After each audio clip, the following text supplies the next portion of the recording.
Hey, everybody.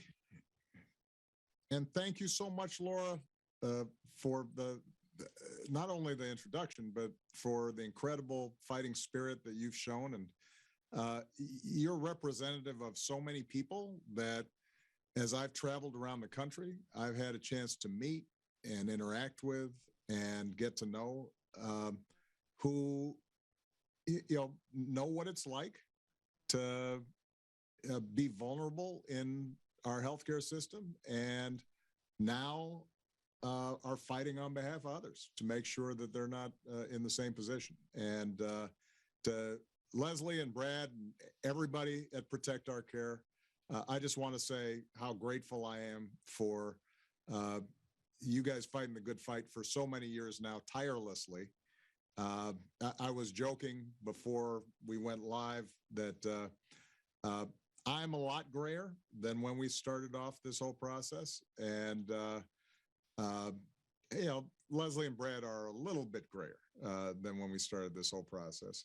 Um, but look, part of the reason I think it's a great time for us to celebrate is because not only is this the 11th anniversary of the ACA, but also because of the American Rescue Plan. Here's a bill that Democrats, led by President Biden and Kamala Harris, but also Nancy Pelosi and Chuck Schumer, were able to introduce as part of the broader pandemic rescue package that is going to provide an additional 1.3 million people access to coverage.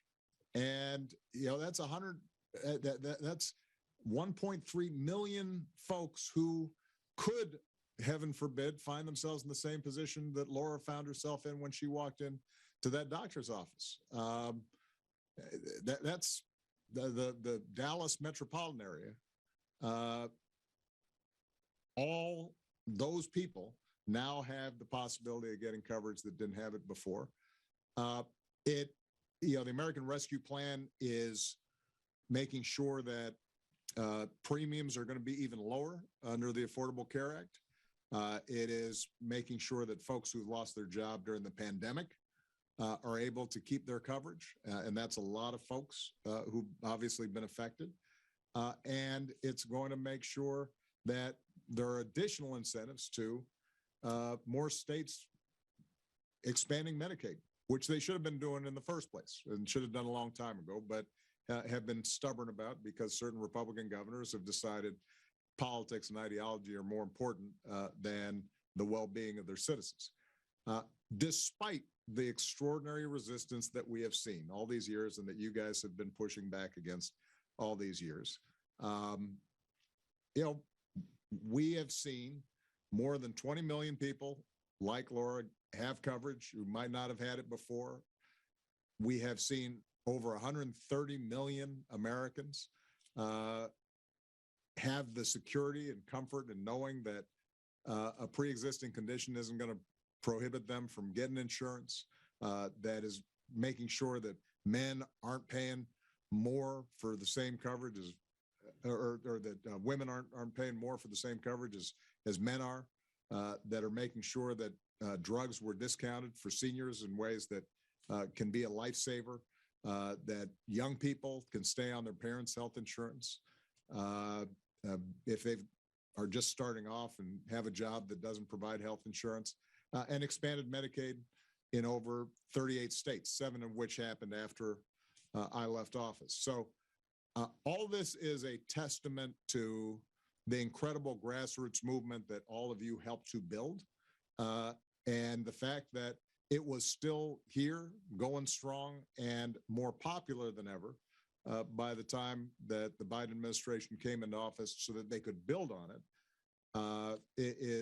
That would not have happened had it not been for Protect Our Care. It also tells, I think, a broader story about how we should be thinking about change in America. Whether it's Social Security or Medicare and Medicaid, the expansion of our social safety net to make it more fair, more just, provide more people the kinds of support that they need when they get sick or times are tough or as we age. The history has always been that you get the program started. It's not perfect. It has some gaps to it. What I used to call a starter home. You get that first home and you're building up some equity and you have shelter that you didn't have before. And then over time, you build and put some additions to the house. And that's what the American Rescue Plan has now done. Building on the success we had in 2009, 2010, slowly consolidating, protecting, and now building and making even better the kind of healthcare that we need. And the reason it's important for us to understand that process that we're constantly building on these past achievements is because everybody on this Zoom call knows we've still got more work to do.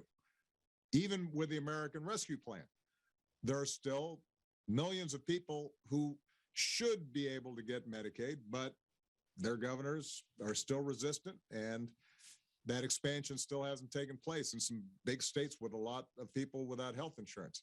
There are still gaps in coverage and in the system that we can do a better job of closing. And so our success in the past should not be a source of complacency, but rather should be an inspiration for us to keep on going until every single person in America has the kind of coverage that they need. We are one of the few countries on earth with this much wealth that does not provide health insurance as a just basic right to its citizens. And the Affordable Care Act and now the American Rescue Plan have closed that gap, but there's still folks falling through the cracks. And it's all of our jobs to make sure that we build on these previous successes. And you guys have done an outstanding job of doing that. So my main job is to say thank you. Laura, particularly folks like you are an inspiration because you've lived it. Your story, your voice is what makes a difference. That's what moves people in a way that a bunch of policy talk doesn't do. And it makes it real. And so I could not be more grateful to you.